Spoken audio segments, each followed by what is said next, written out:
السلام عليكم ورحمة الله وبركاته. أعوذ بالله من الشيطان الرجيم. بسم الله الرحمن الرحيم. This is our seventh episode describing our journey to understand the martyrdom of Imam Hussein in the context of sacrifices given by individuals throughout human history, regardless of their faith and regardless of their origin. We have talked about so many people from different parts of the world: China, the Middle East, Europe. Today, we want to talk specifically about the people who stood up for truth and justice in places like Turkey and places like India.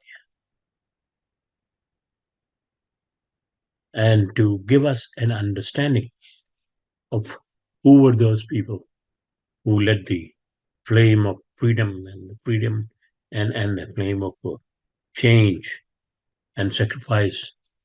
Who else than Dr. Walji uh, is. So we asked Dr. Walji, who is joining us from Dallas, to talk about these two stalwarts of the movement for humanity in quest of truth and justice. Over to you, Dr. Walji. Thank you, Dr. Aslam. Assalamu alaikum wa rahmatullahi wa barakatuh. A'udhu billahi minash shaitanir rajim. Bismillahir rahmanir rahim. Yes, as Dr. Aslam mentioned, we continue with our journey, remembering these witnesses to humanity who have stood up for truth and justice and human dignity and given the ultimate sacrifice of their life. In the annals of history, many figures that we've been looking at and others stand tall. Their legacies are intertwined by their defiance against oppression. And today, we look at two figures during the colonial period in the Indian subcontinent, Bhagat Singh and Udham Singh. Each faced the crushing weight of tyranny with an unyielding resolve, their lives becoming a testament to the power of resistance and the pursuit of justice and human dignity. Allow me to take you to Amritsar on a fateful day of 13th of April 1919. As the sun was casting its golden hue on the gathering of peaceful protesters, the serenity was shattered by gunfire. British troops, commanded by General Dyer, Reginald Dyer, opened fire without warning, and the garden turned into a scene of unspeakable carnage. Many of us have looked at the history of the Jallianwala Bagh and what followed after that. The backstories of both Udham and Bhagat are deeply intertwined with these tragic events of the Jallianwala Bagh massacre. This brutal act left an indelible mark on the psyche of both these young men who witnessed the carnage and the suffering of their compatriots. Let me look at Udham Singh first. Driven by the horror of the Jallianwala Bagh massacre, he carried the weight of his people's pain across continents. Long story short, his journey led him to London, where he sought out Sir Michael O'Dwyer, the man who had sanctioned the slaughter. And on March 13, 1940, Udham Singh finally saw his opportunity. He attended a joint meeting of the East India Association at the Royal Centre Asian Society at Caxton Hall in London, where O'Dwyer was scheduled to speak. As the event concluded, Singh stepped forward, concealed his weapon, and shot O'Dwyer at close range, killing him instantly. Udham Singh was immediately apprehended, but he showed no remorse during his trial, openly declaring his actions as a necessary response to British tyranny. He was convicted of murder and sentenced to death. On July 31, 1940, Udham Singh was executed by hanging at Pentonville Prison in London. But his death was not in vain, for it shone a spotlight on the injustices of British rule and inspired many in the Indian independence movement. Udham Singh's legacy is a flame that burns bright in the annals of history. Through his actions, he ensured that the voices silenced at Jallianwala Bagh would never be forgotten, and the quest for justice would echo through ages. His compatriot, Bhagat Singh, born into a land, as we said, strangled by British rule, also watched his people suffer under the yoke of foreign domination. Born on September 28, 1907 in Punjab in British India, he grew up during a period of intense political turmoil, and he was deeply influenced by the prevailing social and political conditions and actions of other freedom fighters. Once again, the same sad event of the Jallianwala Bagh massacre ignited a fire within Singh, a fire that could not be extinguished by time or distance. And like his other compatriot, he carried the weight of that day with him, each step a reminder of the promise that he had made to himself and his fallen brethren. Revenge was not his goal, but justice, a deep, unwavering quest for retribution against those who had wronged his people. With every act of defiance, every strike against the oppressor, Singh sought to awaken a slumbering nation. His actions were bold, his stance unwavering. His assassination of the British police officer, John Saunders, in 1928 as an act of revenge for the death of Lala Lajpat Rai, a respected leader who had succumbed to injuries inflicted by police. Singh, along with his associates, were arrested and tried at the Lahore case. The courtroom became his pulpit, the gallows his final stage, and his death a clarion call for freedom.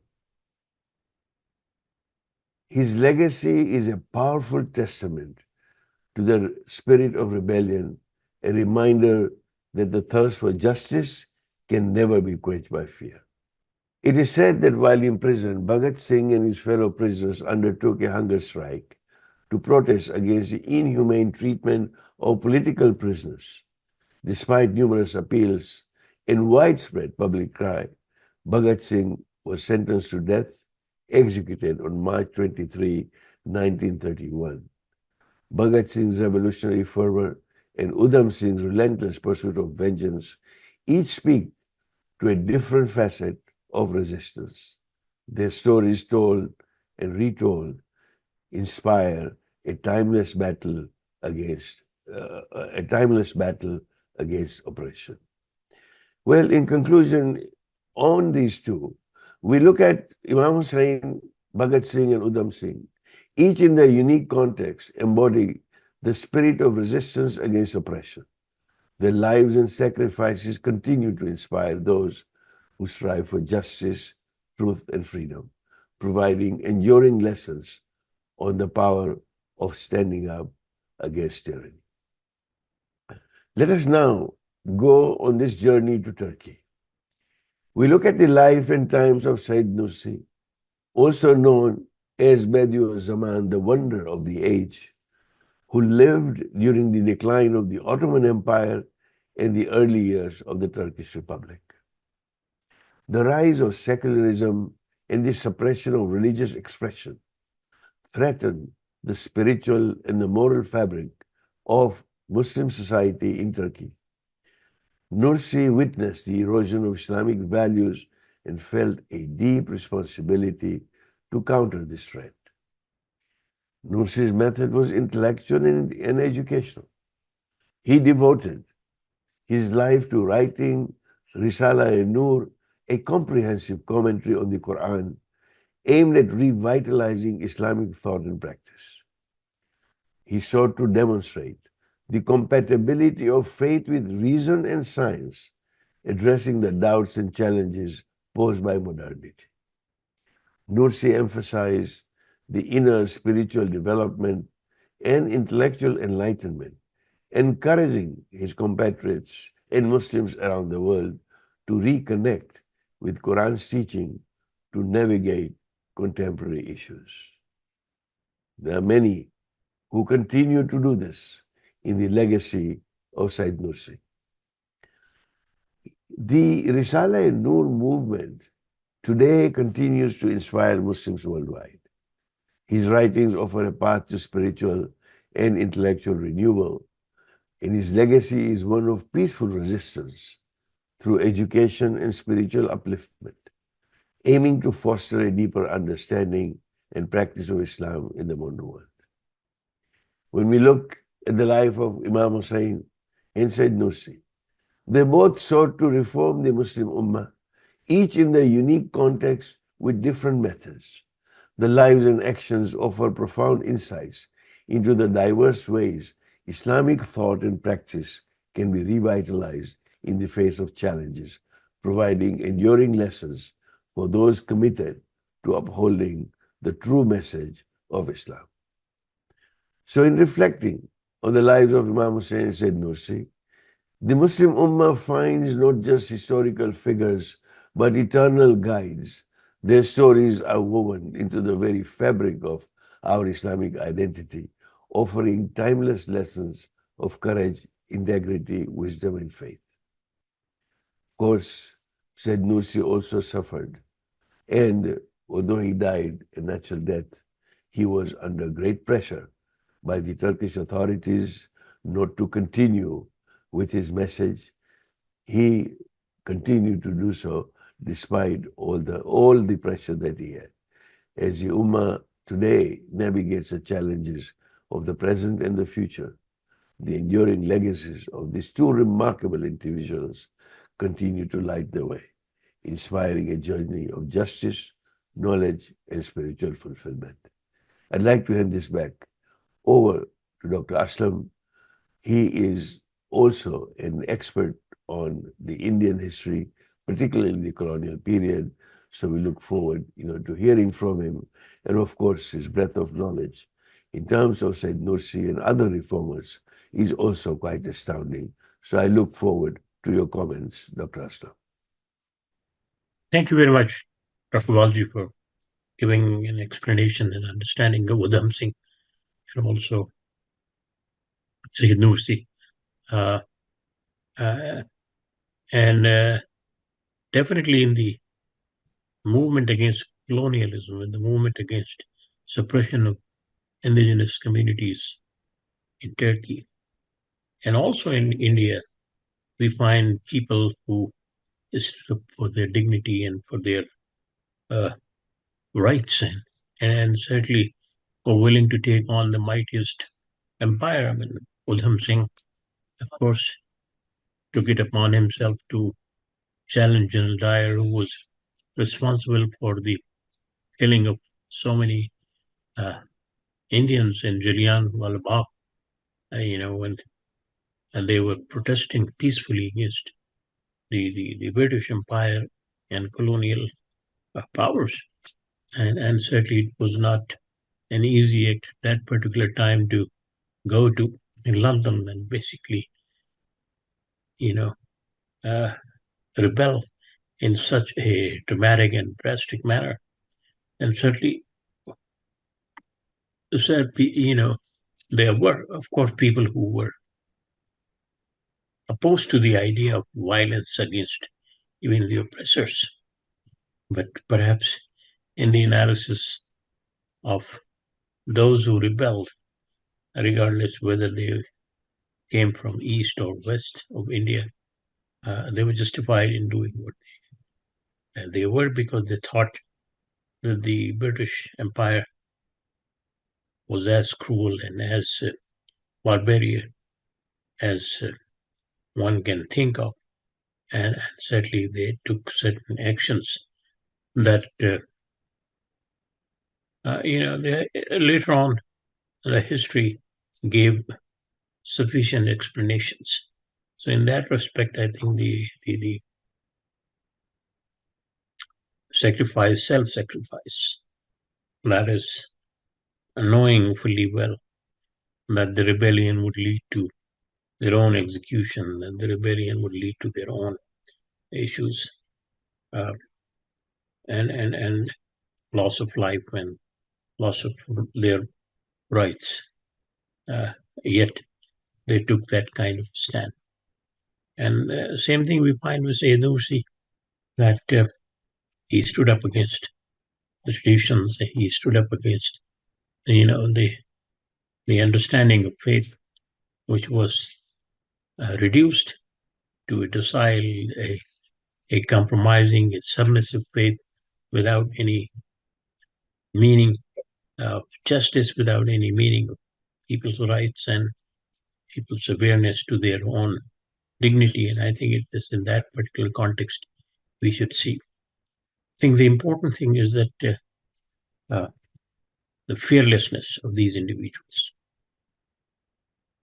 the ability to translate their ideas into action, and then create a movement of people who came after them to pursue those causes, make them distinct from the rest of the human beings.